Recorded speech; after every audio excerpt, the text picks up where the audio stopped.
पुंज का स्थला से कहा तुम जाओ और मृत्यु लोक में जाकर एक बालू का शिवलिंग, मिट्टी का शिवलिंग, पार्थिव शिवलिंग का निर्माण करो और उसकी पूजन करो। पुंज का स्थला गई, शिवलिंग का निर्माण करा, पूजन करी, आराधना करी। आराधना करते करते करते करते करते करते करते समय बीता और पुंज का स्थला की दृष्टि एक राजा पर पड़ गई जो शेर से युद्ध लड़ रहा था।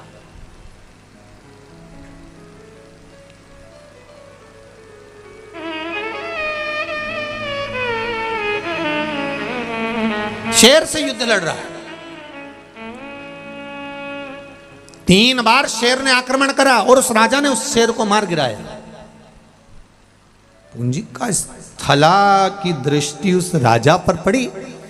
बड़ा सुंदर था, बड़ा अच्छा लग रहा था, बस श्राप था, प्रेम से देखेगी और मुख बंदर का हो जाएगा। पुंज का स्थला का शरीर तो अच्छा रहा पर चेहरा बंदर का हो गया। रो पड़ी अपने चेहरे को देखकर, मैं बांदरी बन गई, मेरे बंदर बन गई। रो रही है, बिलख रही है, आंख से आंसू बह रहा है। थोड़ी देर बाद जिस राजा ने शेर को मारा था वो दौड़ता दौड़ता इसकी आवाज सुनकर, चीखने की आवाज सुनकर इसके पास में आया तो पुंज का स्थला ने क्या देखा कि इस राजा का चेहरा तो बंदर की तरह।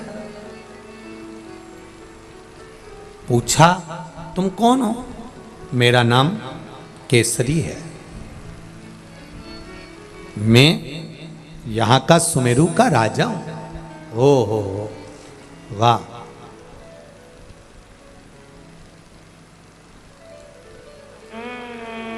क्यों रो रही हो तुम?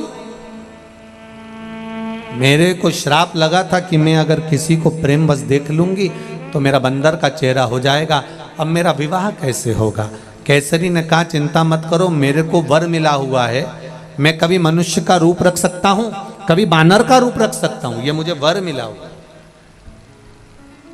मैं आपसे विवाह करना चाहता हूं। मेरा चेहरा बंदर का हो गया तो भी आप मुझसे विवाह करेंगे? कोई बात नहीं, आप बांदर का चेहरा रखने के बाद भी आप सुंदर हो, मैं आपसे विवाह करना चाहता हूं। केसरी और महाराजा केसरी के साथ में पुंज का स्थला जो सुंदर कन्या के रूप में थी, बांदरी का जिसका मुख हो गया था, उसका मंगल विवाह हो रहा है। कन्यादान कौन करेगा मेरे लिए? मुझे कन्यादान कौन करेगा? मातंग बाबा के पास में सूचना गई तो मातंग ऋषि ने गौतम बाबा से कहा। गौतम बाबा ने अपनी धर्मपत्नी अहिल्या के साथ बैठकर माता अंजना का कन्यादान किया है। महाराज नाम बदल दिया। गौतम बाबा ने कहा इसका नाम पुंज का स्थला नहीं, मेरी बेटी अंजना कहलाई। कन्यादान किया, विवाह हो गया। कई वर्ष निकल गए, कई साल निकल गए, पर अंजना माता के गर्भ से संतान नहीं, कोई औलाद, कोई संतान।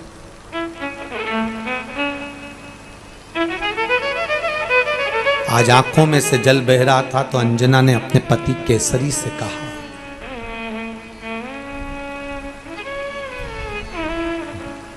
माता अंजना ने अपने पति केसरी बाबा से कहा, स्वामी कई साल निकल गए, जैसे वो मां अपने बेटे को लेकर आई कि 12 वर्ष के बाद मुझे संतान हुई है, ये शिव कृपा।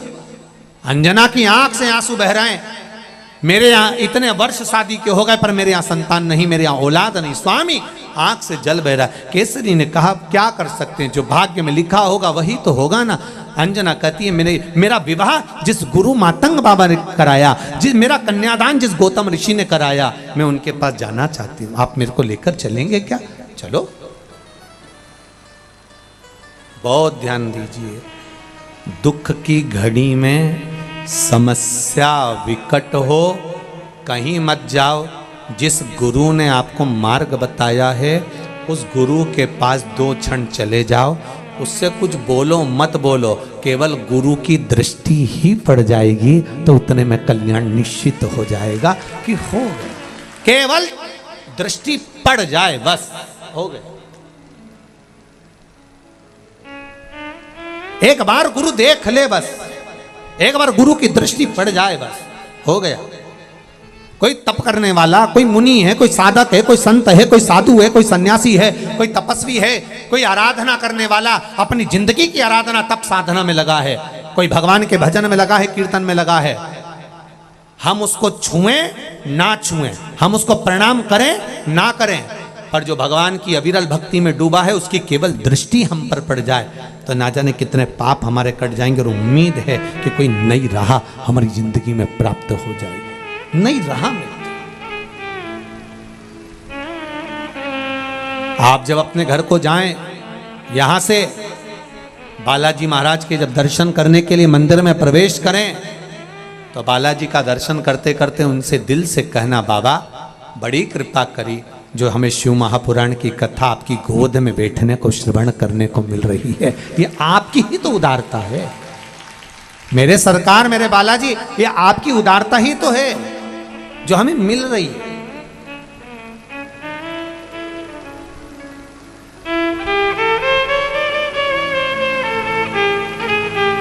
कितने जीव सालासर बालाजी धाम में, कोई चिड़िया, कोई पक्षी, कोई पशु, कोई जीव, कोई जंतु अगर भ्रमण भी कर रहा है और कोई की गति नहीं भी सुधरी है तो मैं तो कहता हूँ बालाजी सरकार ने ये शिव महापुराण की कथा अपने उन जीवों के कल्याण के लिए करवा दी कि इनकी मुक्ति होना जरूरी है, इनका कल्याण होना जरूरी है। भटक रहे हैं ना जाने कहां कहां, कोई चींटी के रूप में, कोई झिंगुर के रूप में, कोई पक्षी के रूप में, कोई पशु के रूप में, ना जाने किस किस रूप में, कोई चिड़िया के रूप में, कोई जानवर के रूप में, कोई जीव के रूप में, इनकी गति होना। और वो गति कोई दूसरा नहीं, भागवत, अन्य पुराण, शास्त्र सब 7 पीढ़ी को तारने के लिए है, पर शिव महापुराण तो 71 पीढ़ी को तारती है साहब, 71 पीढ़ी को पार लगा दे, सहजता नहीं। गई माता मीनों में चल। मातंग बाबा ने अंजना को देखा तो आज पति के साथ आई है। पूछ लिया बाबा ने, क्या बात है, क्या हुआ? अंजना जी कहती हैं मैं अगर बोलूंगी तो अच्छी बात नहीं, बस झोली मेरी तंग है, तेरे यहाँ कमी नहीं, तेरी कृपा से हूँ यहाँ। बाबा मेरी झोली खाली है, आप कृपा कर दीजिए, आप कृपा कर दीजिए, बस आप कृपा करोगे तो जरूर कुछ मिलेगा, जरूर मिलेगा। और दिल से कहकर निकलो, मैं साला सर जा, भाव से, दिल से, हृदय से सुनेगा वो, ये निश्चित है। महाराज देवराज नामक का ब्राह्मण गलत कर्म करा पर उसकी माता का फल उस बेटे को मिला। मेरी माताओं, दीदियों, भाई, एक निवेदन करना चाहूंगा, आपके एक लोटा जल जो आप शिव जी को चढ़ा रहे हो, इसका फल कहीं ना कहीं तुम्हारे परिवार को प्राप्त जरूर होगा, ये निश्चित है, खाली नहीं जा सकता, वो मिलेगा जरूर, ये निश्चित था।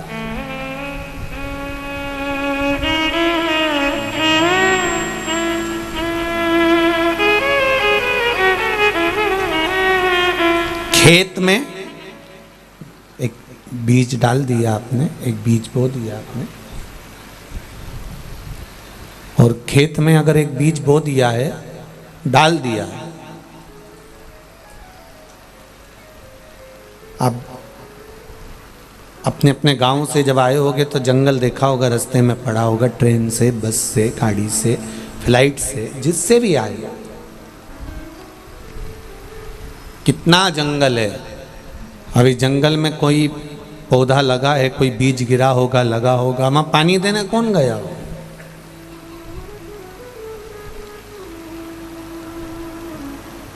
ना तो वहां कोई खाद देने गया, ना वहां कोई पानी देने गया, और ना वहां पर कोई उस पौधे को संभालने के लिए गया, तो भी वो पौधा लगा कि नहीं लगा? उसी तरह एक लोटा जल या एक बेलपत्र या एक बार हम भगवान की भक्ति करते हैं, भजन करते हैं, नाम जाप करते हैं, नाम स्मरण करते हैं, वो उसका पौधा बड़ा जरूर होता है और उसका फल हमारे पूरे परिवार को मिलता जरूर है, ये निश्चित है।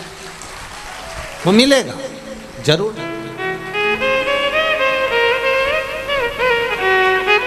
प्राप्त जरूर है।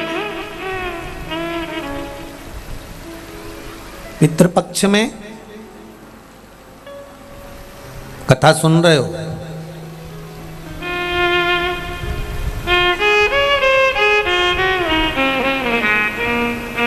इसका फल आपको तो मिलेगा ही, साथ में आपके पूर्वजों को भी प्राप्त होगा, और वो जरूर प्राप्त होगा, मिलेगा जरूर, वो निश्चित है।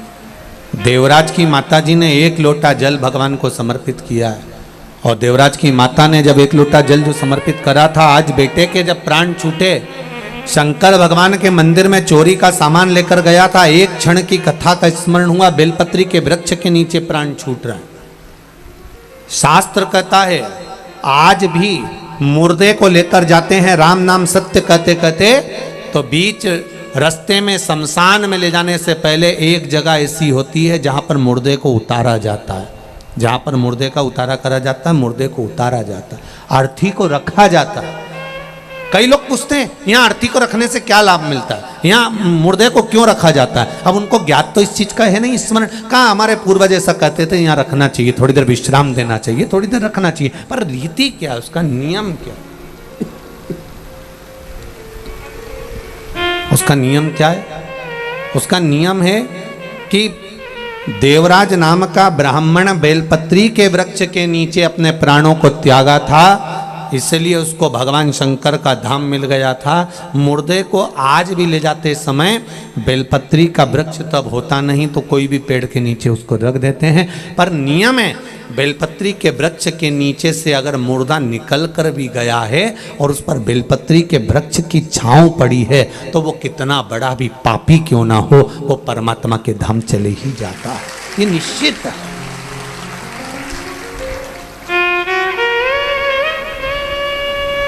निश्चितता।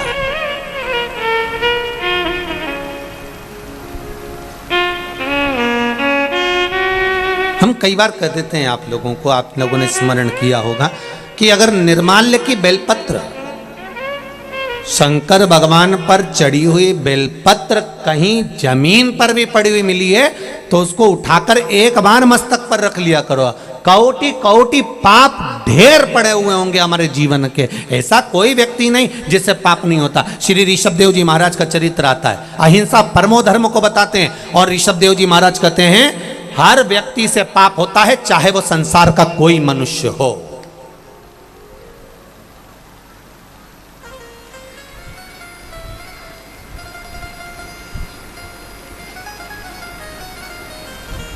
ऋषभदेव जी महाराज कहते हैं ऐसा संसार का कोई मानव नहीं जन्मा जिससे पाप नहीं हुआ।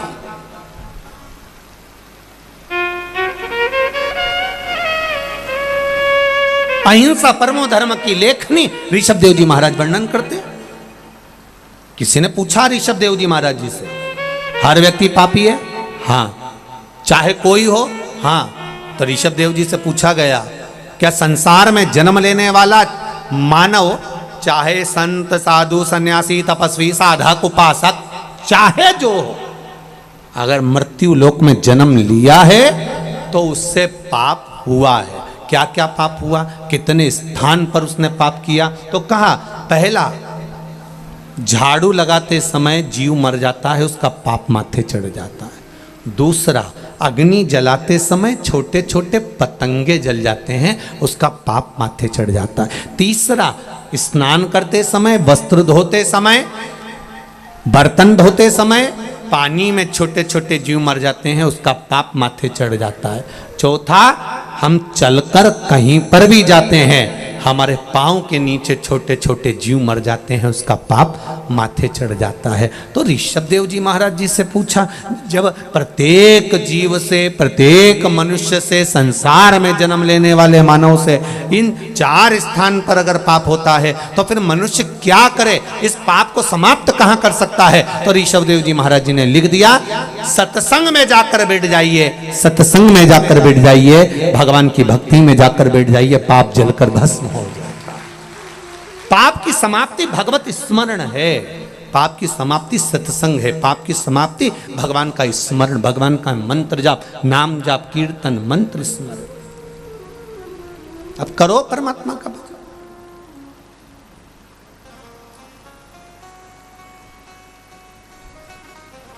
आप भगवान का भजन में नित्य लगिए, पाप छिन्न। जब अदालत में पेशी कर कर कर थक जाते हो, तब वकील कहता है राजीनामा। अरे बोलो, जम के बोलो, राजीनामा कर लो। तो आकड़ मैं काय को करूं? तो क्या और चलने दो, और पेशियां चली। थक गए, तब वकील ने फिर कहा राजीनामा कर लो। मैं काय को करूं? मैंने इतने बड़े बड़े वकील कर रखे। फिर पैसी पे पैसी चली, एक अदालत से काम छूटा, दूसरी अदालत में पहुंच गए, फिर पैसी। फिर वकील ने कहा, जम के बोलो, राजीनामा कर लो। वकील कोई मूर्ख नहीं होते, वकील भी अक्ल वाले होते हैं। और एक बात वकील हमेशा कहता है कि जिंदगी में अगर वकीलों से सीखना है तो वो आपको समझाकर एक बार जरूर कहेगा कि एक बार अच्छे से विचार कर लो, राजीनामा कर लो। ये हर वकील कहता है। हाँ, जिसको ज्यादा खाना हो तो भले नहीं कहेगा क्या करना राजीनामा करके, अभी तो चलने दो, केस चलने दो, केस चलने दो, केस चलने। पर जो चतुर वकील होगा, विद्वान होगा, ज्ञानवान होगा, जो चाहेगा आपका हित, तो वो कह देगा कुछ नहीं, राजीनामा करो और अपनी जिंदगी खुश होकर जियो। जब तक केस चलेगा तब तक तू डिप्रेशन में रहेगा। सही है कि गलत है? छोटा सा भी अगर अदालत में केस चलता है, प्रॉपर्टी का, संबंध का, रिश्तों का, धन का, दौलत का, आदि गलत गलत कार्य का अगर केस चल रहा है, तो तुम रात को सही से सो नहीं सकते। आधी रात को एकदम याद आ गई तो उठ के बैठ जाओ। सेल टैक्स, इनकम टैक्स आदि के जीएसटी वीएसटी, जरा सा याद आ गया, वो फाइल तो रह गई तुरंत। अब पत्नी भी कह रही है क्यों उठ के बैठे हो, सो क्यों नहीं जाते? चलिए देखिए, छोटा सा रबड़ देखा है? रबड़ छोटा सा, नोट की गड्डी में लगाने वाला जो रबड़ आता है ना, छोटा सा, उस रबड़ को एक बार लपेट लो, दूसरी बार लपेट लो, तीसरी बार अगर खींचा तो बोलो बोलो, जम के बोलो, टूट गया। अब इतने छोटे से नोट की गड्डी में लगाने वाले रबड़ को तुम मिठाई के डब्बे में लगा सकते हो क्या? 2 बार?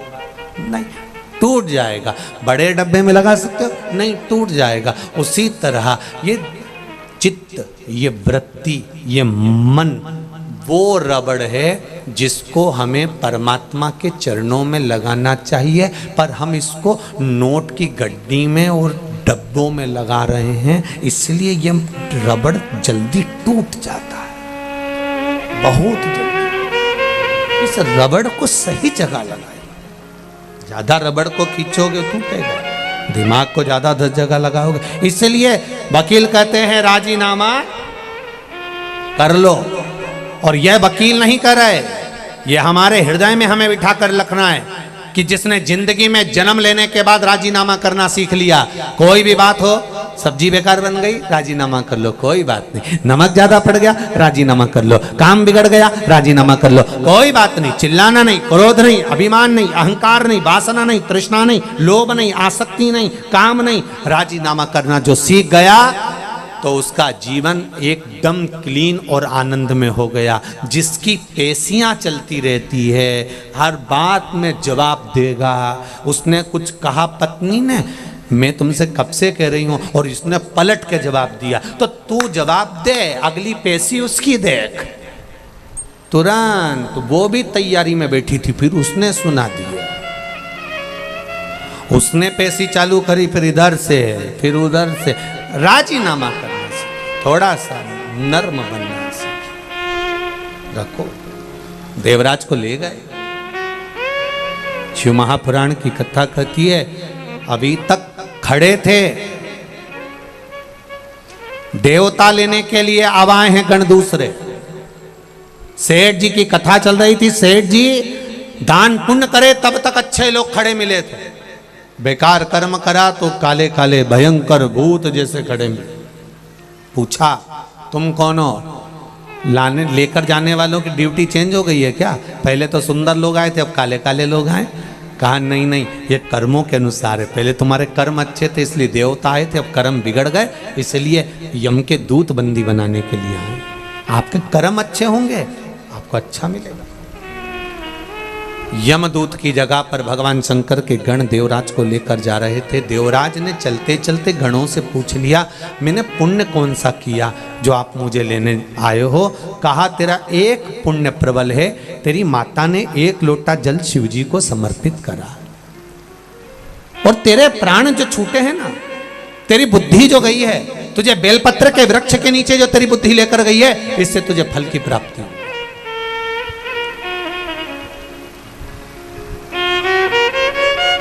अच्छी जगह, अपने गांव से, अपने नगर से, अपने शहर से आप अच्छी जगह पर जाकर बैठ रहे हो, कथा में जाकर बैठ रहे हो, सत्संग में जाकर बैठ रहे हो, प्रवचन में जाकर बैठ रहे हो, भगवान के भजन में जाकर बैठ रहे हो। अच्छी जगह से आप अगर भगवान कीर्तन में जाकर बैठ रहे हो, अच्छी जगह से आप अगर भगवान के भजन में जाकर बैठ रहे हो, तो भगवान को धन्यवाद देना कि जरूर हमारे पूर्वजों का कुछ पुण्य हुआ होगा, जिसके बल पर हमें यह पावन कथा श्रवण करने का सौभाग्य मिला। हम रतनलाल जी सुराना जी को तो धन्यवाद देंगे, पर इनसे ज्यादा इनके पूर्वज माता पिता स्वर्गीय जयचंद जी को, श्रीमती कमला देवी जी को, इनको साधुवाद देंगे कि उनका आशीर्वाद जो फला वो आज पुण्य के रूप में ये शिव महापुराण के रूप में मिला। ये पूर्वजों की कृपा से, और वो भी श्राद्ध पक्ष।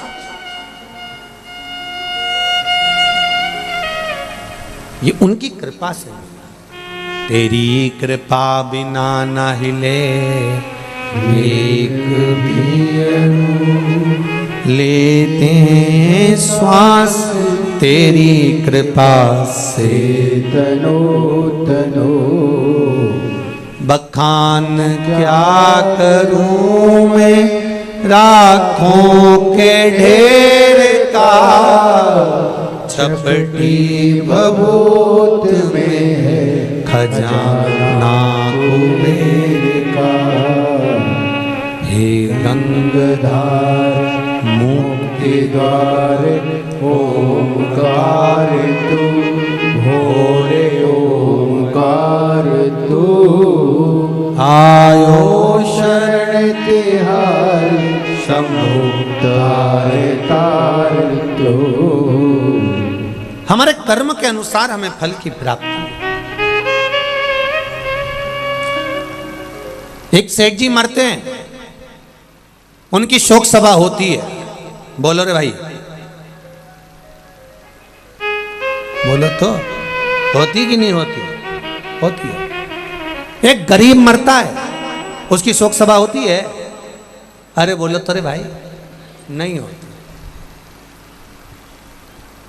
सेठ जी मरे तो शोक सभा हुई, गरीब मरा तो शोक सभा हुई नहीं। कारण क्या था?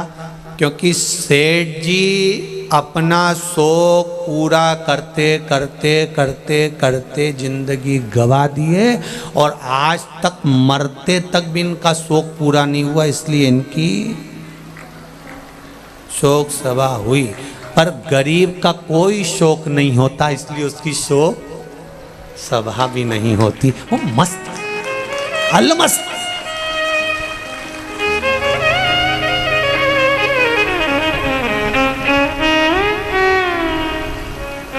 इसलिए सेठों में सेठ मारा सांवरा, बाकी डुपली है केट। जितना है वो एक ही सेठ, कौन?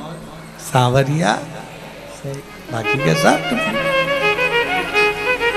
सेठ मरा, पैसे वाला मरा, धनपति मरा, करोड़पति मरा, बहुत अंबारपति मरा तो उसकी शोक सभा हो रही है, क्योंकि वो जिंदगी भर शौक पूरा नहीं कर पाया। कभी फ्रिज, कभी वॉशिंग मशीन, एक दुकान से काम नहीं हुआ दूसरी दुकान में गया, दूसरी दुकान से काम नहीं हुआ तीसरा, एक हैंडसेट हाथ में था, गड़बड़ हुआ जल्दी से बदल लिया। शौक पूरे नहीं हो रहा है, इसीलिए इनकी शोक सभा होगी।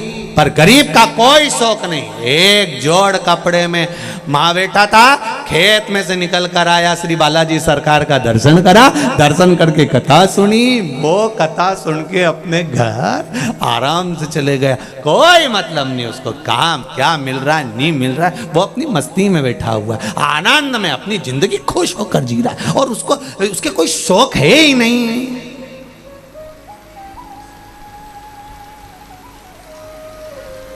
कोई शौक नहीं, इसलिए इनकी शोक सभा भी नहीं। तुम खुद देखो, किसी किसी दुकान पे जो नौकर काम करता और निपट गया तो उसकी शोक सभा होती क्या? और सेठ जी मारे तो शोक सभा।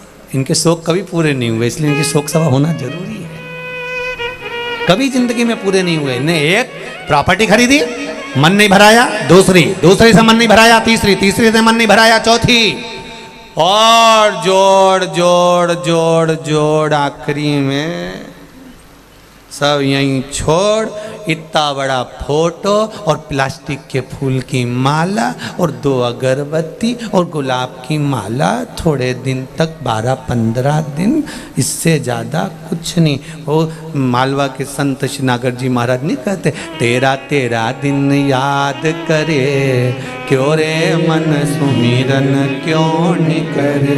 केवल 13 दिन तक ताजे फूल की माला, 2 अगरबत्ती, 1 दिया, और पूरा घर का लोग आएगा, आंख से आंसू बहाएगा, और 13वें दिन नुक्ती और बूंदी का रायता और मंगोड़ा, गुलाब जामुन, दही बड़ा और इमरती सब चकाचक खाएंगे। तू मर गया, उसके बाद भी लोग कहेंगे थोड़ी तरी वाली सब्जी दो, थोड़ी तरी वाली दो, थोड़ा रायता खट्टा हो गया, इसमें शक्कर मिला ही दो रे बाबा, थोड़ा सा खट्टा हो गया। अब बताओ, वो मरी गया, चले गया, 16 श्राद्ध में फोटो को नीचे रखेंगे, और फोटो को नीचे रखकर और कंडा जला के घी और शक्कर गुड़ छोड़ेंगे।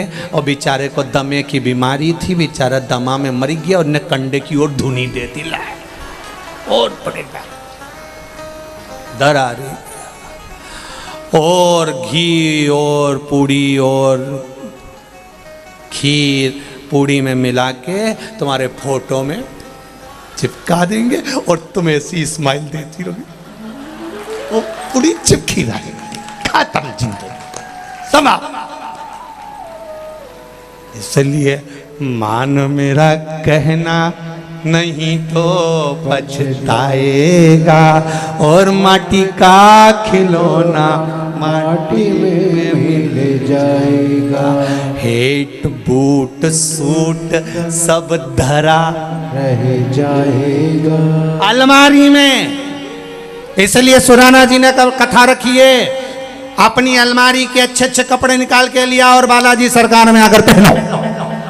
बाबा भी ठाट में और तुम भी ठाट में, अलमस्त होकर रहो। कई बहुएं बड़ी रोती रहती है, दिन भर आंख में आंसू डाल। सास हमेशा कहती थी, अच्छा पहनो, खूब रखा है पहनो, क्या करोगे। एक पति पत्नी घूमने के लिए विदेश का है, पत्नी को वहां पर एक सेट पसंद आ गया, हाफ सेट बड़ा सुंदर। पत्नी ने कहा ले लो 7 लाख का है, ले ले। पत्नी ने ले लिया। एलईडी चालू करो, एलईडी ले लो। अब 7 लाख कहाँ, ले। और पत्नी ने वो सेट ले लिया, और लेने के बाद पति ने कहा पहन ले, अभी थोड़ी ना पहनूंगी, अच्छा जरा मौका आन दो फिर पहनूंगी। और मौके का इंतजार करती रही। फिर कब पहनेगी, अब जन्मदिन आ गया, आज तो पहन ले, नहीं अभी नहीं, मेरे देवर के लड़के की शादी होगी तब पहनूंगी। और पहनते पहनते ही मालूम एक दिन छाती में दर्द हुआ, अर्थी पे बांध दिया। पति रोता रोता अंदर गया, सेठ निकाल के लाया, इसको पिनाने लगा। बेस्ट फ्रेंड दोस्त कहने लगे भाभी तो मर गई, अब क्यों पिना रहा है। मैं इसको हमेशा कहता था पहन ले पहन ले पहन ले, ये हमेशा कहती थी मौका आंदो मौका आंदो मौका आंदो। इसका तो मौका नहीं आया और भगवान ने लगा दिया चौका। ले बड़ा जितने लोग कथा सुन रहे हैं आस्था चैनल पर, जितने लोग कथा सुन रहे हैं फेसबुक यूट्यूब पर, और जितने कथा सुन रहे हो ये सालासर बालाजी के धाम में, तुम मौके का इंतजार मत करना रीजी, बिल्कुल। अपन तो एक से बढ़कर एक पहन लो, जो अलमारी में धरा सब निकालो, सब पहनो।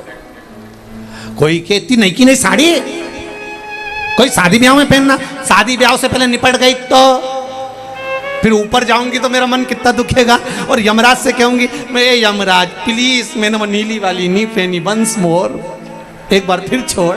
यमराज के चल वापिस, कौन देगा।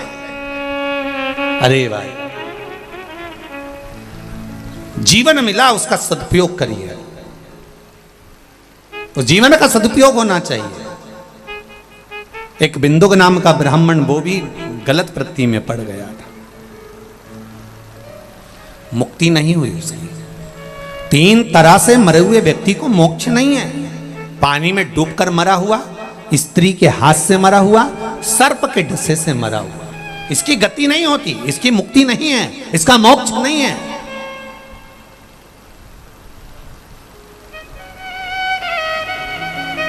अगर किसी स्त्री के चक्कर में, किसी नारी के चक्कर में, किसी नारी के कहने पर, किसी स्त्री के कहने पर कोई मर गया, उसकी मुक्ति नहीं है। सर्प के डसे से मर गया, उसकी मुक्ति नहीं है। पानी में डूब कर मर गया, उसकी मुक्ति नहीं है, मोक्ष नहीं है। कितनी बड़ी बात लिखी है शिव महापुराण में।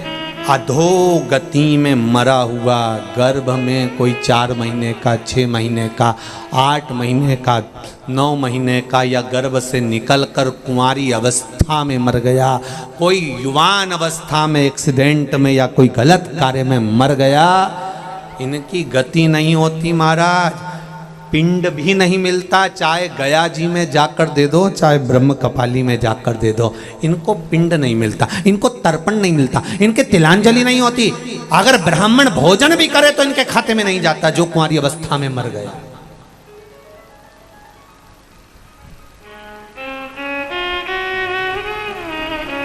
कहां मुक्ति, क्या करना है। तुमरुका जी ने चंचुला देवी से कहा इनकी एक ही मुक्ति है, शिव महापुराण की कथा। कुछ देव मत देव, एलईडी चालू करवाइए, एलईडी। कुछ देव मत देव, कुछ देव ना देव, कोई पर निवेदन है, अगर जिसने जिंदगी में एक बार हृदय से, चित्त से, मन से शिव महापुराण की कथा सुन ली, ध्यान देना जरा, श्राद्ध चल रहा है ना, श्राद्ध के अंतर्गत क्यों कहा जाता है कि बाजार से भोजन खरीद कर श्राद्ध नहीं करना। श्राद्ध करना तो घर की बहू, घर की माताएं भोजन बनाए। क्यों कहा? गरुण पुराण में, पद्म पुराण में, अग्नि पुराण में, स्कंद पुराण में, शिव महापुराण में वर्णन मिलता है कि घर की नारी बहुएं जब भोजन बनाती है श्राद्ध पक्ष का, और वो भोजन ब्राह्मण जब ग्रहण करता है, तो केवल बहू बेटियां जब भोजन बनाती हैं, बहुएं भोजन बनाती हैं, तो केवल ससुराल के पितृ नहीं तरते, ध्यान देना। जैसे ससुराल में कोई दादा ससुर है, उसकी तिथि है, चतुर्थी, तुमने चतुर्थी को श्राद्ध का भोजन बनाया, ब्राह्मण को भोजन कराया, तो बहुओं को ये ना लगे कि हम हमारे ससुर के, दादा ससुर के निमित्त से जी मारे। नहीं, बहू जब भोजन बनाती है, ससुराल में अगर कोई ब्राह्मण श्राद्ध पक्ष का भोजन ग्रहण करता है, तो बहू के मायके में अगर इस तिथि में कोई गया होता है तो आधा भाग उसके खाते में, उसके मायके में पहुंच जाता है।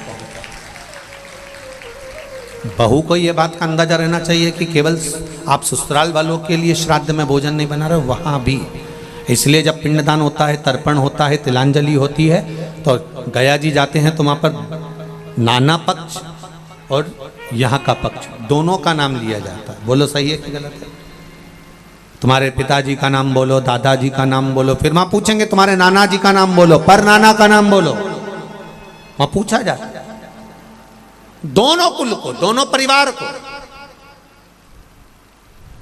इसलिए बहू बेटियों को चाहिए, घर की माताओं को चाहिए, जब भी भोजन बनाए वो बड़े प्रेम से बनाए, आनंद से।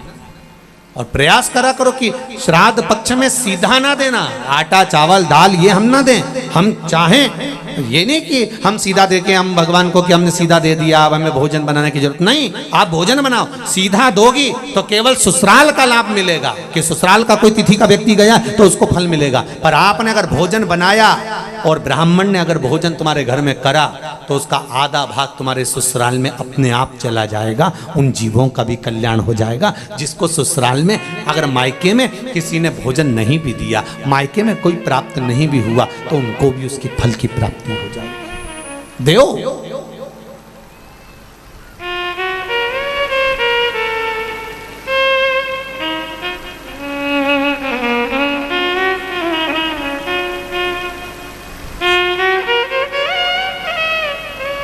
महाराज श्री शिव महापुराण की कथा कर रही है। बिंदु की मुक्ति कैसे हो, कहा चंचुला शिव महापुराण की कथा सुन। उसने कथा सुनी तो यहां पर भी संवाद आता है, जब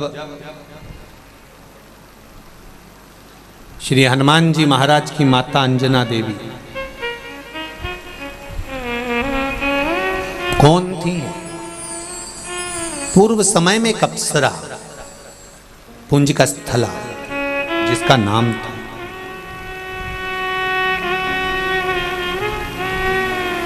क्या नाम है? जम के बोलो। पुंजिका स्थला। क्या नाम है? बोलो, जम के बोलो जरा। हनुमान जी की जो माता है अंजना, अंजना माता का पूर्व का नाम है पुंजिका स्थला, एक अप्सरा है।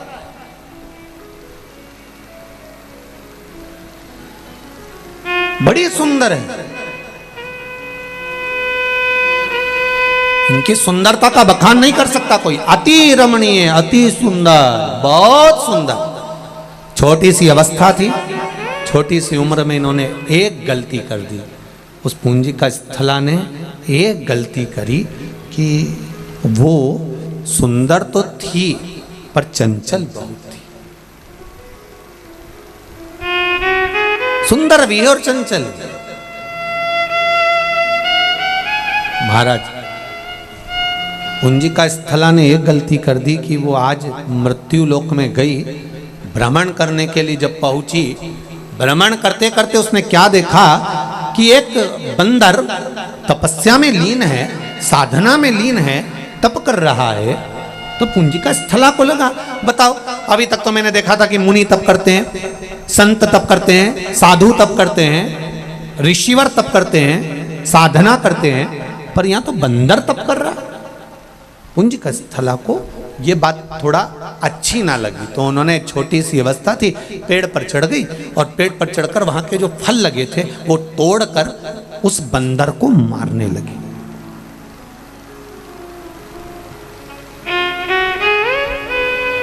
हमें स्मरण नहीं हो पाता, हमारे घर के जब छोटे बच्चे कोई गलत कार्य करते हैं तो हम बड़े खुश होते हैं कि एक छोटा बच्चा चींटा पकड़ता है ना, छोटा बच्चा जब जी चींटी पकड़ता है ना, तो घर की माताएं, घर के लोग बड़े खुश होते, देखो पकड़ रहा है, देखो पकड़ रहा है। उसको समझाना चाहिए, नहीं नहीं, कोई जीव की हत्या नहीं करना। कोई जीव को कष्ट नहीं दे।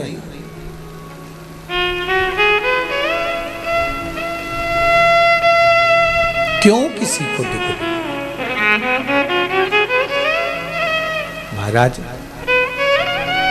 शिव कथा कहती है ये मानव का शरीर बड़ी मुश्किल से मिला है, ये किसी को कष्ट देने के लिए नहीं, किसी के कष्ट के निवारण के लिए मिला।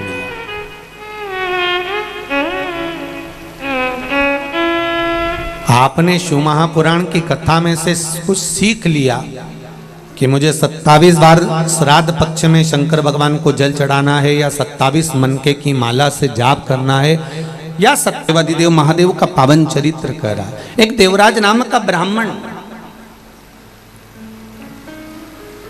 जिसने जीवन भर कोई अच्छे कर्म की ओर लगा ही नहीं,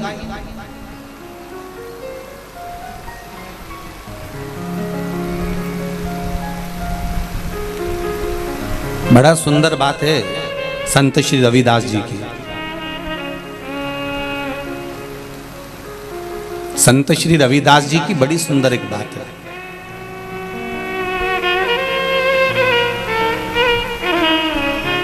संत श्री रविदास जी महाराज कहते हैं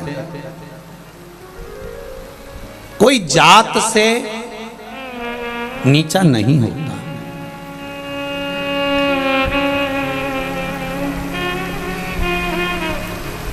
संत श्री रविदास जी कहते हैं कि कोई जात से नीच नहीं होता, कोई जात से नीचा नहीं होता।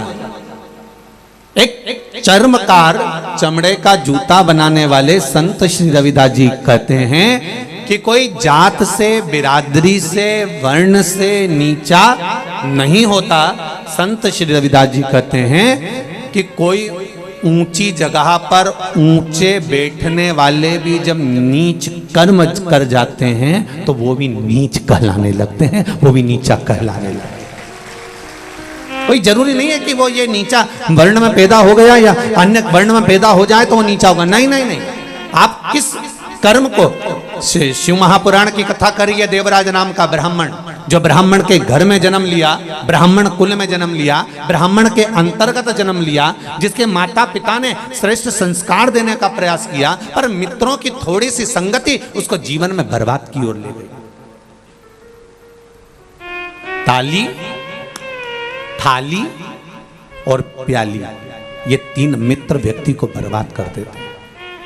पहले नंबर का ताली, प्रसन्नता करने वालों से दूरी बनाकर रखना।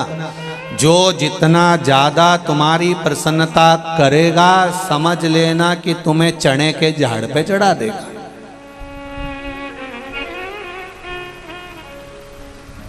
सुन लो री राजस्थान वाली जी अच्छे से सुन।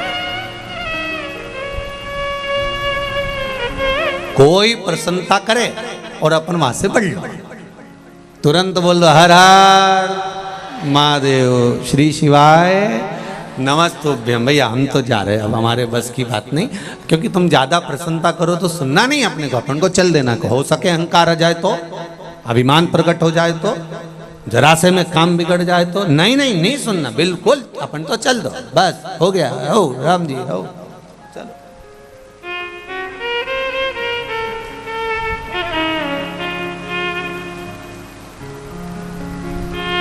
कौन क्या बोल रहा है उससे हमको इस बात से महत्वता नहीं है।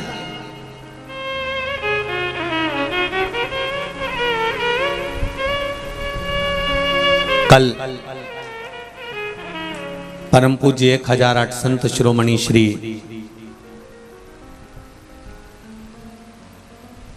द्वारका शारदा पीठ के जगत गुरु शंकराचार्य परम श्रद्धे श्री स्वरूपानंद सरस्वती जी महाराज का शरीर छूटा, देवलोक गमन हुआ।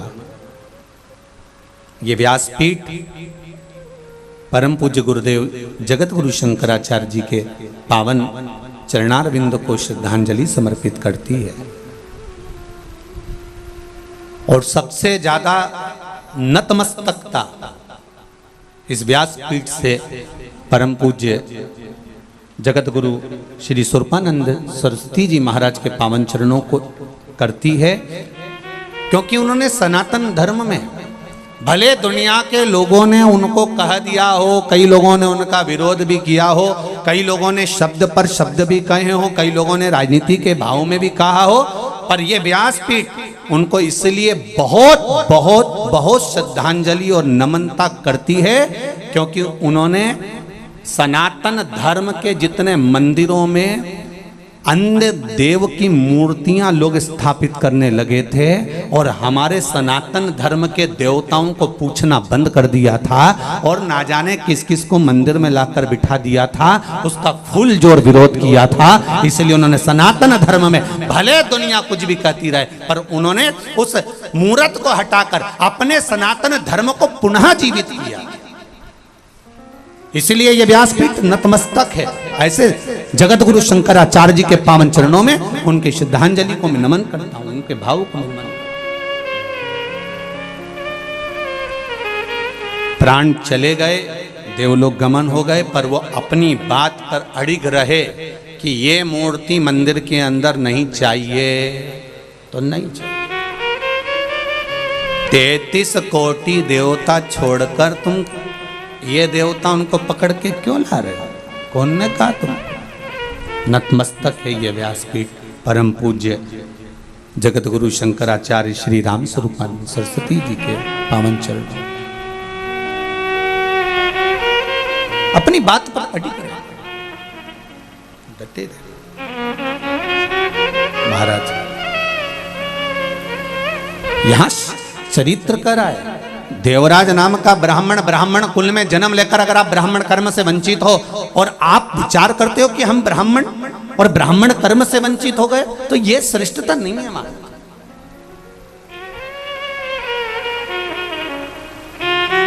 कितना गौरव महसूस होना चाहिए कि आप अच्छे घर में जन्मे हो, कितना गौरव महसूस होना चाहिए कि आप अच्छे कुल में जन्मे हो, कितना गौरव महसूस होना चाहिए कि आपको भगवान की सेवा प्राप्त हुई है, कितना गौरव महसूस होना चाहिए कि भगवान ने हमारा हाथ पकड़ कर रखा है, कितना गौरव महसूस होना चाहिए कि हमारे कंधे पर यज्ञोपवीत है, कितना गौरव महसूस होना चाहिए कि हमारे मस्तक पर शिखा है, कितना गौरव महसूस होना चाहिए कि हमारे मस्तक पर तिलक है, कितना गौरव महसूस होना चाहिए कि हमारे माता पिता हमारे साथ में रह रहे हैं, कितना गौरव महसूस होना चाहिए कि हम सनातन धर्म में जुड़े हुए हैं।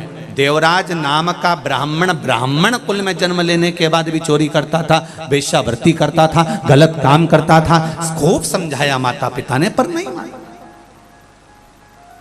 खूब समझाया नहीं माने। अंत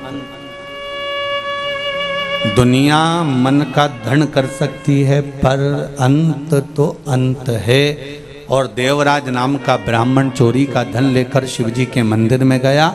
शिव महापुराण की कथा चल रही थी, थोड़ी सी कथा उसके श्रवण शक्ति में उसके कानों में पहुंच गई।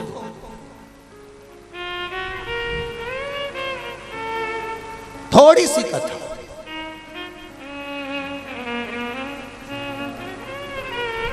हम मानते हैं कि सालासर जी में कथा हो रही और इतनी जगह नहीं है बैठने की, पर विश्वास है आप अपनी गाड़ी पर ये लोग दीवालों पे चढ़ चढ़ कर कथा सुन रहे हैं, कोई कहीं चढ़ा है, कोई कहीं बाउंड्री पर चढ़ा है, कोई कहीं बैठा है, तो भले आप कहीं पर भी बैठे हो पर ये शिव महापुराण की कथा का एक शब्द भी आपके कानों तक पहुंचा है, आपकी झोली तक पहुंचा है, तो ये निश्चित है कि वो अमृत अगर कहीं प्राप्त हुआ है तो उसका फल मिलेगा जरूर, उसका फल जरूर मिलेगा।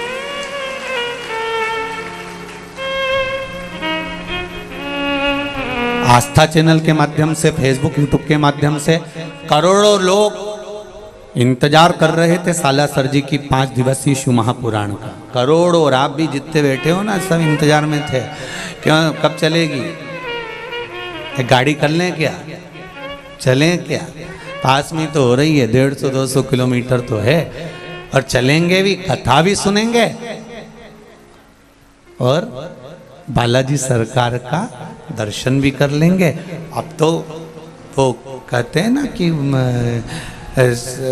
कहते हैं दोनों हाथ कढ़ाई में, तो हाथ तुम सबका मुंडा भी कढ़ाई में हो। तुम साजनी यहाँ पहुँचे हो, सुराना परिवार अगर कथा करा रहा है तो ये जानकर जितने परिवार के लोग आए ना सुराना जी के, बड़े भाग्यशाली हो साहब, बड़े किस्मत वाले, घर जाके नजर उतरवा लेना कहीं बाबा की कृपा हुई है, बड़े भाग्यशाली। एक तो श्राद्ध पक्ष में शिव महापुराण की कथा, ऊपर से बालाजी सरकार के चरणों में कथा, बड़े भाग्य की बात है, साधारण नहीं है साहब। और जितने लोग कथा सुन रहे हैं टीवी पर या मोबाइल पर, दिल से कहूंगा आज कथा केवल शिव पुराण आपके घर पर नहीं पहुंच रही है, ये निश्चित है। केवल शिव पुराण आपके घर नहीं आ रही है, आज मेरा बालाजी सरकार भी आपके घर में प्रवेश कर रहा है, ये निश्चित है,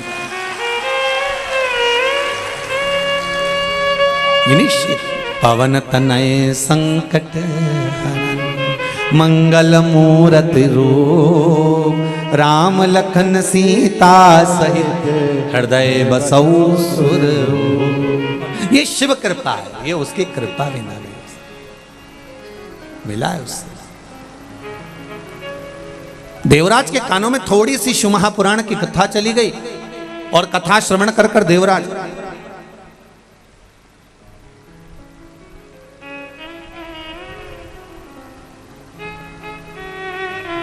एक बेलपत्री के वृक्ष के नीचे जाकर बैठा। शरीर में ताप बहुत था, शरीर में कष्ट बहुत था।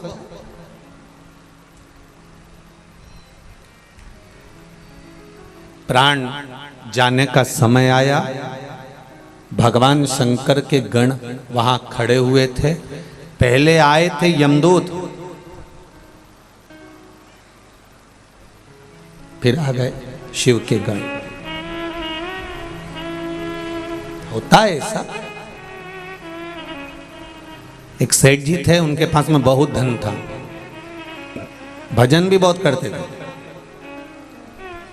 कीर्तन भी बहुत करते, मंत्र जाप भी बहुत करते, स्मरण भी करते, नाम जाप भी करते, खूब दान करते, पुण्य करते, संकीर्तन करते, भजन करते, मंत्र जाप करते।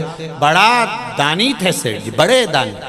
उनका अंतिम समय आ गया, प्राण छूटने का समय। भगवान विष्णु के पार्षद उनके सामने खड़े हो गए, बैकुंठ से देवताओं ने लेने के लिए आ गए। तो उन्होंने तुरंत बैकुंठ के देवताओं को देखा और देखकर पूछा, तुम कौन हो? तो क्या तुम्हारा अंतिम समय आ गया, हम तुम्हें लेने के लिए आए। ओहो, मैं चलने के लिए तैयार हूं, पर मेरे पास में दौलत बहुत सारी है, बहुत पैसा, अपार धन तो मेरी अलमारी में पड़ा हुआ है, बैंक में पड़ा हुआ है, तिजोरी में पड़ा हुआ है, ढेर संपदा, सोना चांदी हीरा पन्ना रकम सब कुछ मेरे पास में ढेरों में भरा हुआ है। तो इतने में सेठ जी ने कहा, मुझे कुछ ऐसी कृपा कर दो, मैंने जिंदगी भर खूब दान पुण्य भजन कीर्तन खूब करा, पर धन कमा कमा कर एकत्रित करा, पर अपने ऊपर खर्च नहीं करा। एक मौका दे दो बस मुझे अपने ऊपर खर्च करने का। तो देवताओं ने जाकर भगवान विष्णु से कहा, प्रभु क्या करें? भगवान ने कहा, दे दो, 1 साल और दे दो। चलो ठीक है, करने दो इसको खर्च। अब 1 साल सेठ जी को जो मिला, उन्होंने उसमें खर्च किया, पर सही जगह खर्च नहीं कर पाए। वैश्यावृत्ति में, जुए में, मदिरापान में, मांसाहार में, गलत गलत काम में उसको खर्च किया। अब फिर 1 साल बाद मरने का समय आया। अब की बार बैकुंठ के पार्षद नहीं आए, अब की बार यम के दूत उनको लेने के लिए। बड़े बड़े दांत, भयंकर स्वरूप, काला स्वरूप, भयंकर।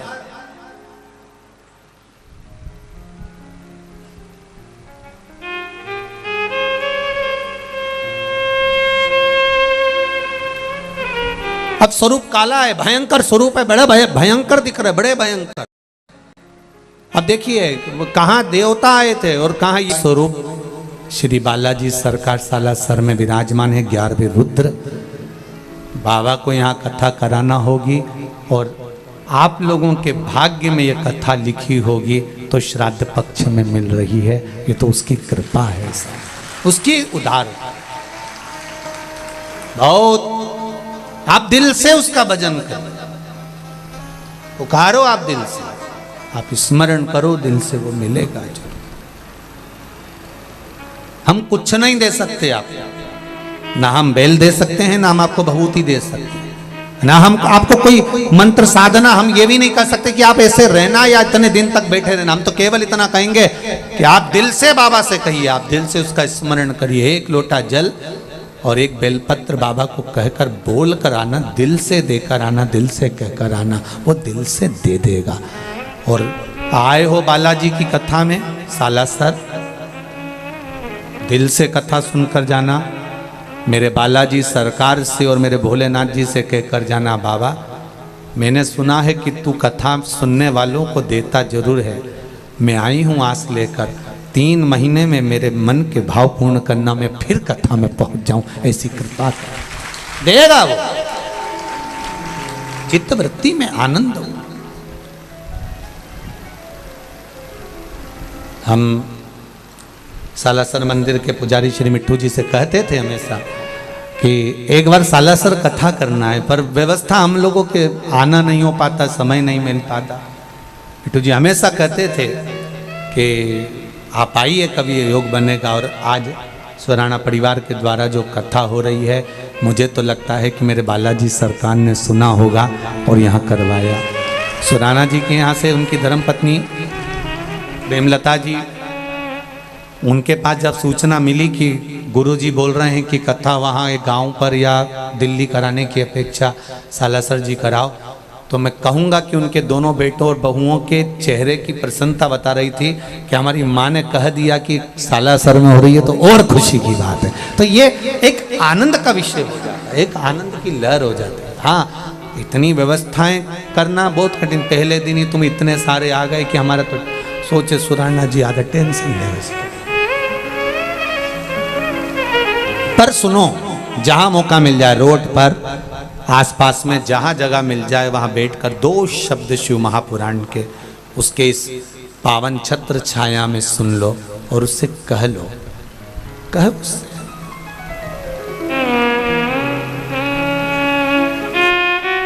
एलईडी चालू करिए। एलईडी वाले नहीं है क्या यहाँ पर? वो एलईडी हम चालू करो ना। और सब पीछे से आवाज लगा रहे हैं, देख रहे हैं। जीवन का एक आनंद प्राप्त, सुख प्राप्त। महाराज पूंजी का स्थला, एक गलती कर रही पूंजी का स्थला, सुंदर बड़ी थी, बहुत सुंदर, बहुत आनंदित थी। पर उसने एक गलती कर दी पूंजी का स्थला में, पहचान नहीं पाई। उसने तो सोचा बंदर है। हमारे शास्त्र कहते हैं साधु संत सन्यासी तपस्वी मुनि साधक जितने तप करने वाले होते हैं, ये मनुष्य देह में मृत्यु लोक में आकर तप नहीं करते, क्योंकि इनका नियम है। अगर मनुष्य बनकर तप करेंगे, कोई देखेगा तो हमारे पास आ जाएगा, हमारा पहचान वाला होगा तो हमारे पास आएगा, जानने वाला होगा तो हमारे पास आएगा। तो ये तप करते हैं तो थोड़ा रूप चेंज कर लेते हैं। कोई एक तपस्वी मुनि बंदर का रूप रखकर तप कर रहा था और पूंजी का स्थला ने उस पर फल फेंकना चालू कर दिया। पूंजी का स्थला ने उस पर फेंका, और जब पूंजी का स्थला ने फल फेंकना चालू करा, संत को क्रोध आ गया। क्रोध आते से संत ने कह दिया, ये कन्या तो इतनी सुंदर है, इतनी ज्ञानवान है, इतनी विद्वान है, उसके बाद तू मेरे पर फल फेंक रही है। मैं तुझे श्राप देता हूं, मैं तुझे श्राप देता हूं। तू अगली बार अगर मृत्यु लोक पर आई और मृत्यु लोक में आने के बाद अगर तूने अपनी सुंदरता के अनुसार किसी को प्रेमवश देख लिया, किसी से तेरा प्रेम हो गया, इसमें हो गया, तो किसी के प्रति आसक्त हो गई, तेरा प्रेम अगर अधिक हो गया, तो सुन ए पूंजी का स्थला, सुन ले, तू तेरा जो चेहरा है, तेरा शरीर भले सुंदर होगा पर तेरा चेहरा बानर का होगा। काय का होगा? बंदर का। तेरा चेहरा बन जाएगा क्योंकि तूने मुझे बंदर जानकर मेरे ऊपर फल फेंका है, तेरा चेहरा बंदर का हो जाएगा। ये मेरा श्राप है। पूंजी का स्थला रोने लगी, आंखों में आंसू भर गए पूंजी का स्थला के। संत के चरण पकड़ लिए, गुरुदेव गुरुदेव मुझे क्षमा कर दो। श्री हनुमान जी की मां अंजना देवी पूर्व समय की एक अप्सरा पूंजी का स्थला है, रो पड़ी, चरण पकड़ लिए, संत के गुरुदेव मुझे क्षमा कर दो। तब कहा, श्राप मैंने दिया है, तू मृत्यु लोक में अगर किसी से स्नेह करेगी तो तेरा चेहरा बंदर का हो जाएगा, पर तुझे एक वर देता हूं कि तेरे गर्भ से एक बालक प्रकट होगा जो संपूर्ण ब्रह्मांड का कल्याण करेगा। स्वयं राम की सेवा में लगा है, स्वयं राम। पूंजी का स्थला रोती रोती देवराज इंद्र की सभा में पहुंच गई। जब बड़ी हुई देवराज इंद्र की सभा में पहुंच गई, रो रही है। अप्सरा का काम क्या? नृत्य करना। नृत्य करते करते पूंजी का स्थला की आंख में आंसू भरा। पूंजी का स्थला रो रही है, आंख में आंसू भरकर खूब खूब रोई। इंद्र ने देखा, इंद्र का ध्यान तो उसके चरणों पर था जो नाच रही थी अप्सरा, और इंद्राणी का ध्यान उसकी आंख के आंसू पर था। नारी वही श्रेष्ठ है जो दूसरी नारी के दर्द को जाने, पराये दर्द को जो अपनाए उसे इंसान कहते हैं। महाराज, जो दूसरे के दर्द को देखकर दुखी हो, दूसरे के दुख को देखकर दुखी हो, दूसरे के दुख को देखकर उसकी आंखों में भी अश्रु छा जाए, समझ लो कि ये श्रेष्ठ जीव है, इसकी श्रेष्ठता। इंद्राणी रो रही है। इंद्राणी ने देखा, पूछा क्या हो गया? ए पूंजिका इधर आओ। पूंजिका स्थला अप्सरा दौड़कर इंद्राणी के पास गई, क्या हो गया? मैंने बानर के ऊपर फल फेंका था और मेरे को श्राप लग गया कि मेरा चेहरा बंदर का हो जाएगा। मैं किसी को स्नेह बस देख नहीं सकती। कोई बात नहीं, तेरे गर्भ से एक बेटा भी तो जन्म लेगा जो संसार का कल्याण करेगा। एक काम करना पूंजिका स्थला, क्या मेरा पति इंद्र स्वर्ण का शिवलिंग बनाकर पूजन करता है, तो मृत्यु लोक में जाकर बालू के शिवलिंग का निर्माण कर पूजन कर जा। ऐसा कोई 33 कोटि में कोई देवता ऐसा हो, कोई अप्सरा ऐसी हो, कोई देव ऐसा हो जिसने अपनी जिंदगी में शंकर भगवान की आराधना न करी हो। महाराज ब्रह्मा ब्रह्मलोक में रहते हैं, भगवान विष्णु वैकुंठ लोक में रहते हैं, पर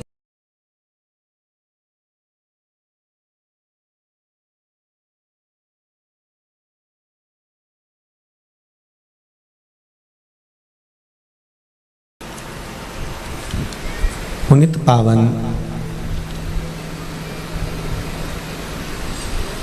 शिव महापुराण की कथा बाबा देवादिदेव महादेव की कृपा से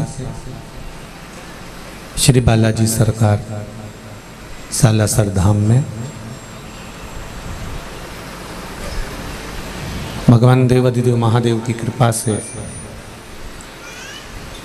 5 दिवसीय इस पावन कथा को श्रवण करने का सौभाग्य आप और हमको प्राप्त हुआ है। बड़े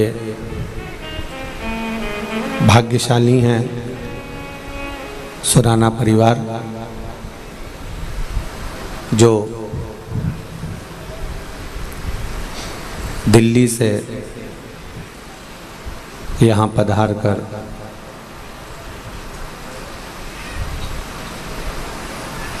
सालासर बालाजी के इस पावन चरणों में अपने हृदय से श्री शिव महापुराण की कथा 5 दिवसीय करा रहा है। स्वर्गीय श्री जयचंद लाल जी सुराना, स्वर्गीय श्रीमती कमला देवी जी सुराना जी की स्मृति में श्री रतनलाल जी, श्रीमती प्रेमलता जी सुराना दिल्ली से ये पावन शिव महापुराण की कथा को सालासर बालाजी के चरणों को समर्पित कर रहे हैं और संपूर्ण विश्व को पितृपक्ष के इस पावन अवसर पर श्रवण करवा रहे हैं। वैसे तो बालाजी धाम में निवास करने वाले सभी श्रोता भाई बहन तो वैसे ही भाग्यशाली हैं, किस्मत वाले हैं। पुजारी परिवार भी बहुत बहुत साधुवाद का पात्र है, जो नित्य श्री बालाजी सरकार की सेवा में लगा हुआ है और हृदय से भाव से श्री बालाजी सरकार को समर्पित है।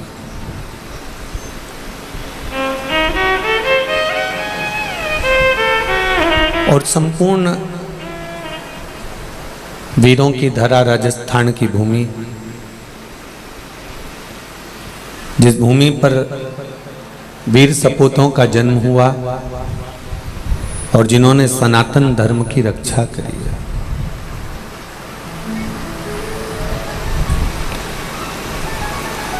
कोई राजस्थान की भूमि कोई साधारण सी भूमि नहीं रही है।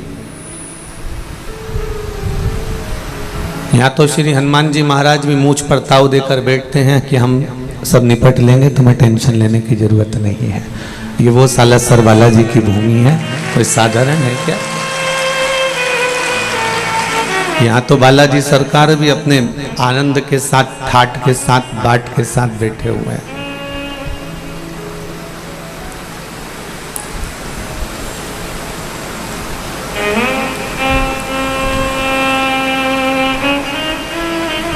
सुराना जी ने कथा ली 2-3 साल पहले और जब कथा और अब कथा,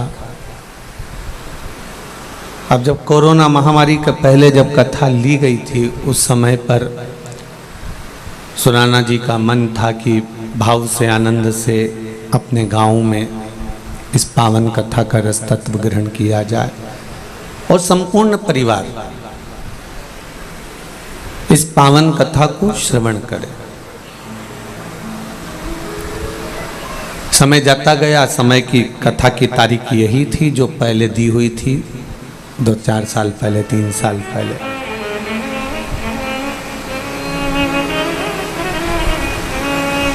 रातों की नींद सुराना जी की चली गई।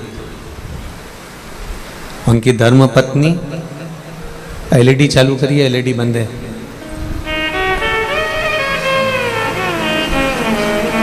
बाहर जो एलईडियां लगी हुई हैं उनको चालू करिए, दोनों बंद हैं। उनकी धर्म पत्नी श्रीमती प्रेमलता जी सुराना हमेशा कहती रही, चिंता न करिए, जब बाबा कथा करवाया है और बाबा ही करने वाला है तो बाबा ही कराने वाला है। अपनी कोई सामर्थ्यता नहीं कि अपन कुछ करें। और बहुत बहुत साधुवाद दूंगा मैं दोनों बहुओं को, दोनों बेटों को, जिन्होंने अपने माता पिता के मन की अभिलाषा को ये 5 दिवसीय शिव महापुराण की कथा करवाकर पूर्ण किया है। ऐसी बहुओं को और ऐसे बेटों के लिए जोरदार ताली बजाएं कि बहुत बहुत साधुवाद। श्राद्ध पक्ष चल रहा है और इस श्राद्ध पक्ष में लोग जब जीव चला जाता है तब उनको कुछ देते हैं, पर शिव महापुराण की कथा कहती है कि आप जीते जी ही भगवान का इतना भजन कर लो, आप जीते जी ही इतनी सेवा कर लो, आप इतने समर्पित हो जाओ कि मृत्यु के समय का इंतजार ना रहे। अपने हृदय से हम जीते जी इस मानव देह की सेवा में तत्पर रहें, जिससे ये मानव देह सार्थक हो सके। मैंने तेरे ही भरोसे ओ बाबा, तेरे ही भरोसे हवा बिच उड़ती जावांगी, बाबा डोर हथों छड़ी में कटी जावांगी। ओ भोले मैं तेरी पतन, शंभो मैं तेरी पतन, हवा बिच उड़ती जावांगी, बाबा डोर हथों छड़ी में कटी जावांगी। ये मानव की देह मिली है, मानव का जो शरीर मिला है बड़ी मुश्किल से प्राप्त होता है। 21,600 श्वास प्रतिदिन निकल रही है और ये 3.5 करोड़ रोम छिद्र में से एक रोम झड़ता चले जा रहा है। बस निवेदन है कि हम इस 21,600 श्वास को सही जगह पर लगाएं।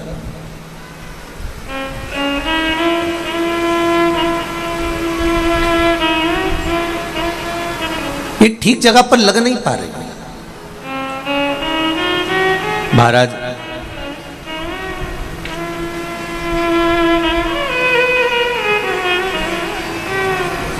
जैसे सत्संग का, कथा का, प्रवचन का या भगवान की अविरल शिव महापुराण का कोई निमंत्रण नहीं होता, कोई निमंत्रण नहीं है, पर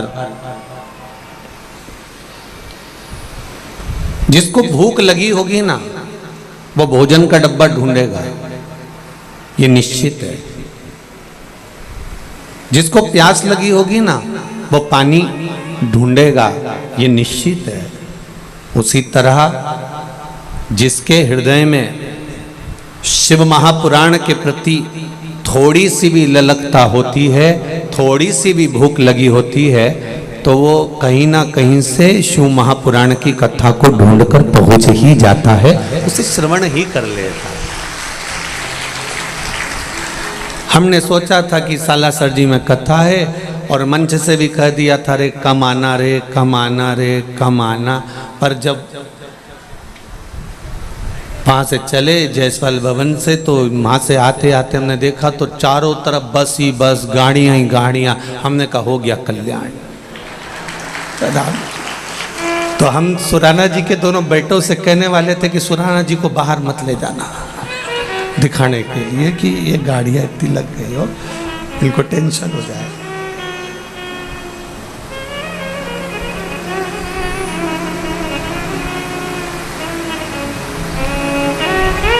प्रभु कृपा,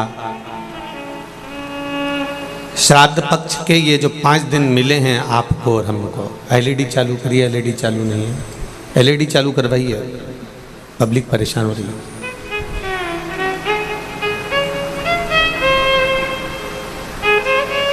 हो रही है, चालू हो रही है, हो रही है। शिव महापुराण के श्राद्ध पक्ष के जो ये 5 दिन मिले हैं, ये हमारे जीवन को सार्थक करना है, सालासर बालाजी के चरणों का स्मरण करना है। इस दरबार में आया जो खाली नहीं गया है यहाँ से, ये निश्चित है।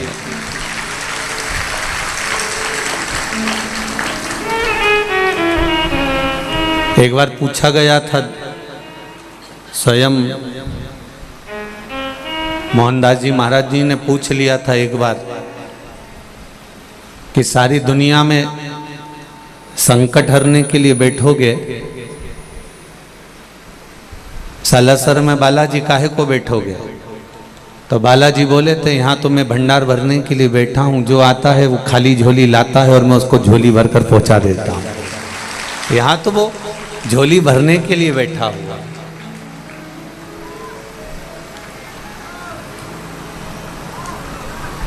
जैसे शिव महापुराण में कोई विद्या नहीं है, कोई तंत्र मंत्र नहीं है, कोई मंत्र या तंत्र का काम नहीं है, उसी तरह सालासर धाम में आप कभी भी सुबह 6 बजे से लेकर 9 बजे तक दर्शन करने जाइए। यहाँ पर ना तंत्र से मतलब है, ना मंत्र से मतलब है, ना यहाँ के पुजारी कभी आपसे कहेंगे कि ऐसा कर लेना तो ऐसा हो जाएगा, ऐसा कर लेना तो ऐसा हो जाएगा। यहाँ के पुजारी जी भी एक ही बात कहते हैं कि बालाजी बैठा हुआ है, टेंशन मत लो, बालाजी पे छोड़ दो। तो यहाँ न तंत्र से मतलब है, ना मंत्र से, ना कोई चीजों से मतलब है। यहाँ तो केवल बाबा के पास गए और अपने दिल की बात कही और वो कार्य कर दे। जैसा मेरा शंभू, जैसा मेरा शंकर, जैसा मेरा उगरदानी, जैसा मेरा कुबेर भंडारी, उसके पास दिल से जाकर कहोगे, वो दिल से श्रवण करता है, सुनता है वो दिल से। आपने कहा, उसने सुना, वो श्रवण किया। महाराज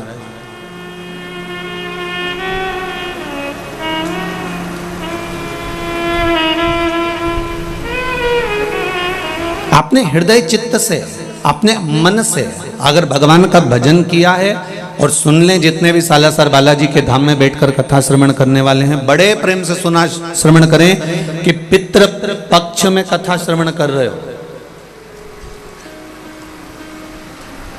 पहले तो मन से ये निकाल देना कि पितृपक्ष खारे दिन होते हैं।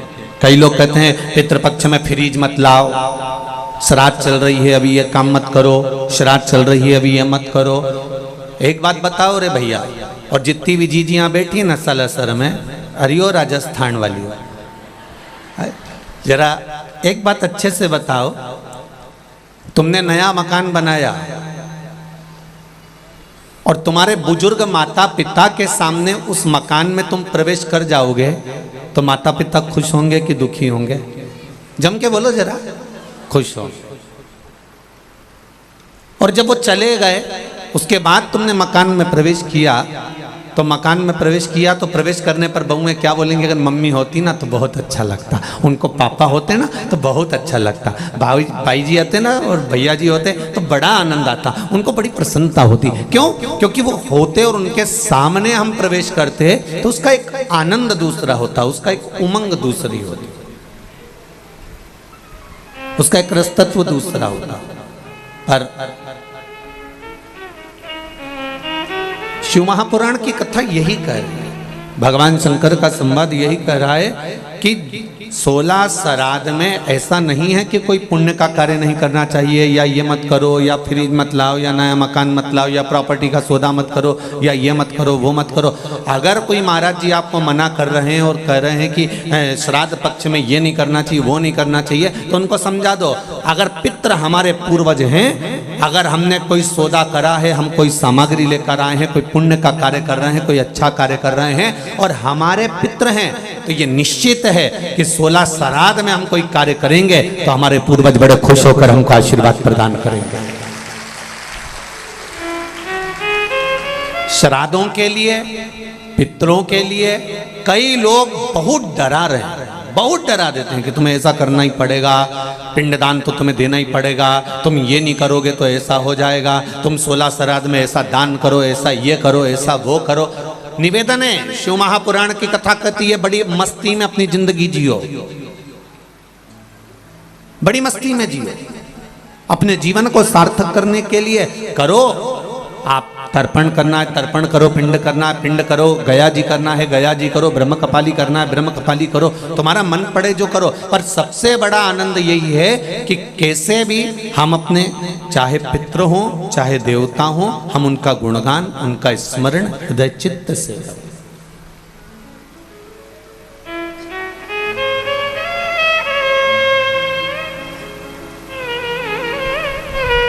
खूब करो। मृत्युलोक, और मृत्युलोक के ठीक ऊपर है पितृलोक, पितृलोक के ठीक ऊपर फिर आगे जाकर देवलोक, फिर देवलोक से और ऊपर जाकर स्वर्गलोक। ऐसे क्रम हमारे यहाँ बने हुए हैं कि मृत्युलोक से ठीक ऊपर की ओर पितृलोक है।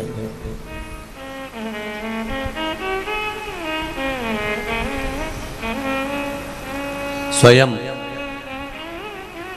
अंतरिषि ने राजा निमि को पितरों की महत्वता समझाई थी।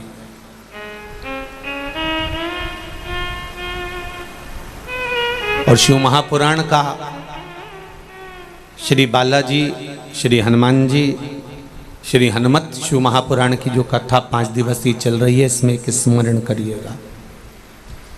आपके पास में कुछ देने के लिए नहीं है, आप किसी को कुछ नहीं दे सकते, तो श्राद्ध पक्ष में जब आप भगवान शंकर का आराधना करें तो 27 मनके की माला से अगर आप भगवान शिव का नाम जप कर रहे हैं, 27 मनके की माला से आप भगवान का भजन कर रहे हैं, 27 बार आप मुख से भगवान का नाम ले रहे हैं, 27 बार आप भगवान का स्मरण कर रहे हैं, तो ये श्राद्ध पक्ष में आपने तर्पण करा ना करा, पिंड करा ना करा, गया गए ना गए, आपने कुछ दिया ना दिया, आपने कुछ प्रदान करा ना करा, पर 27 बार भगवान शंकर का नाम या राम का नाम या कृष्ण का नाम आप अगर अपने पूर्वजों के निमित्तार्थ भी ले लेते हैं, तो शिव महापुराण की कथा कहती है कि श्राद्ध पक्ष में उन्हें गया, पिंड, तर्पण, ब्रह्म कमाली का फल मिल जाता है और उनकी मुक्ति निश्चित हो जाती है। कितनी बार जपना है?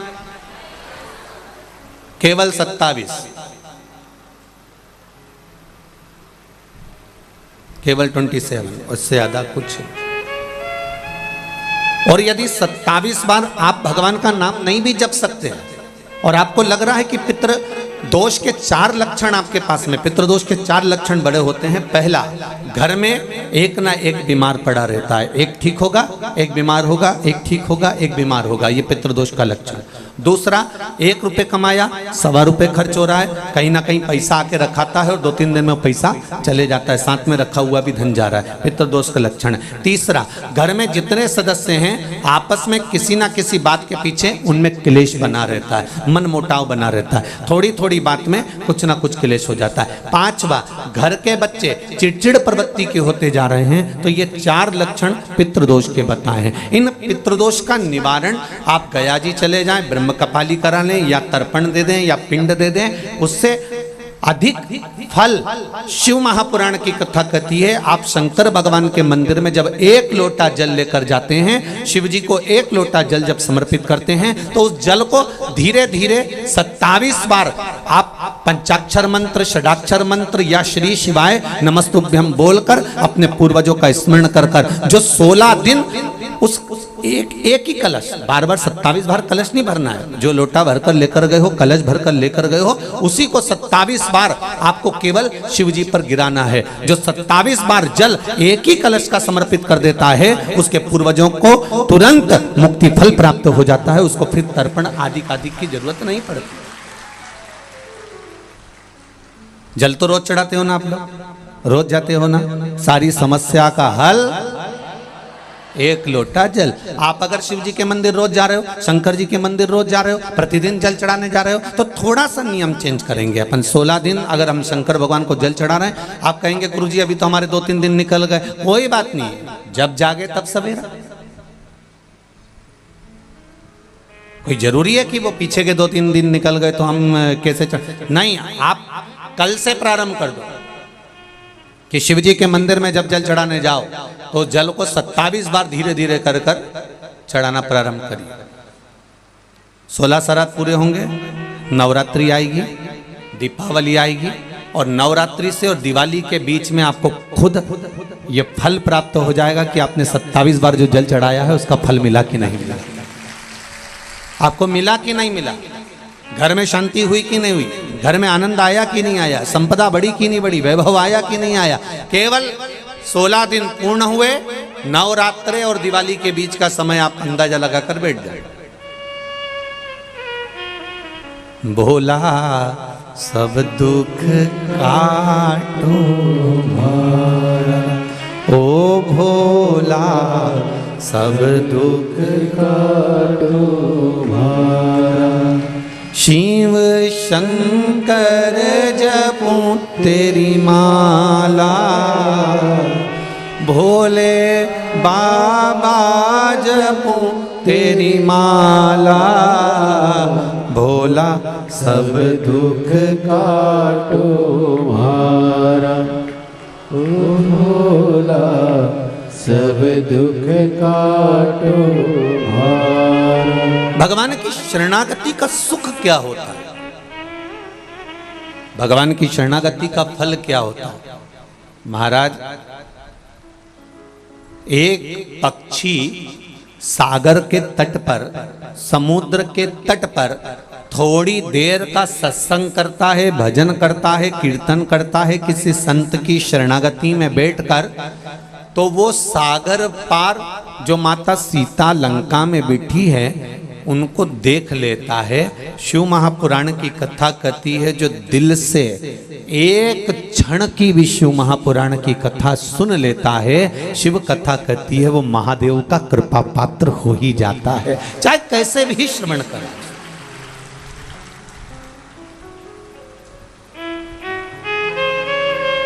आप दिल से बस उसको स्मरण करो।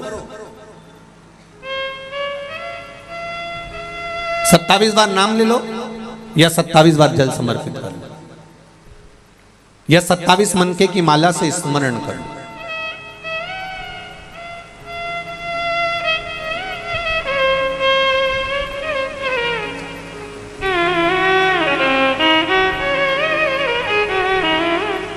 चौबीस 24,000 श्लोक की ये शिव महापुराण की कथा है।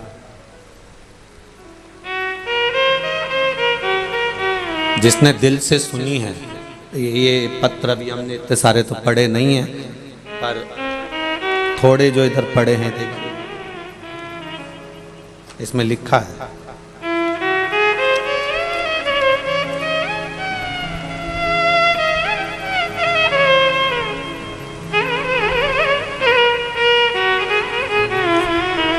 भगवान को एक लोटा जल चढ़ाने का क्या लाभ है, एक बेलपत्री या एक चावल का दाना या एक फूल की पंखड़ी भी चढ़ाने का क्या लाभ है। एक बेलपत्र, अगर शुगर बढ़ रही है, बीपी डाउन हो रहा है, गड़बड़ हो रहा है, बीपी लो हो रहा है, बढ़ रहा है, शुगर और गड़बड़ हो रही है, मेरा निवेदन है एक बार शंकर पे चढ़ी हुई बेलपत्र खाना तो चालू करो, केवल हफ्ते में 2 बार। और अगर खाते नहीं बने, मुंह में किसी किसी के छाले पड़ जाते हैं, तोरा लगने लगता है, जीवान तौरी लगती है, स्वाद नहीं आता, तो उस बेलपत्र को पीस कर गोली बनाकर पानी से निकल जाए, उसका लाभ तो देखो।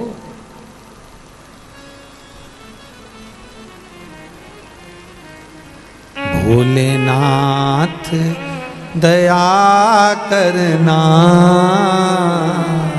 मैं तेरे भरोसे हूँ। मेरे बाबा दया करना, मैं तेरे भरोसे हूँ। आप उसके भरोसे रहकर कार्य तो करो।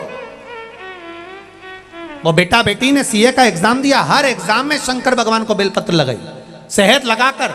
दुनिया भले विरोध करे कि शहद लगाने से ऐसा होता है, शंकर जी को चढ़ाने से ऐसा होता है, दुनिया विरोध करती रहेगी। आप भगवान से प्रार्थना करते रहो।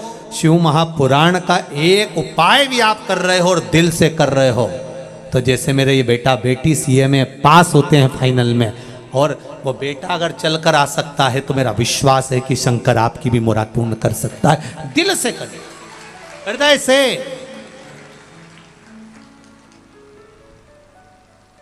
दिखावा नहीं करना है हमें। पत्र बहुत है, पढ़ेंगे समय के अनुसार, पर अपने मन से आप भगवान की प्रार्थना करिए, हृदय चित्त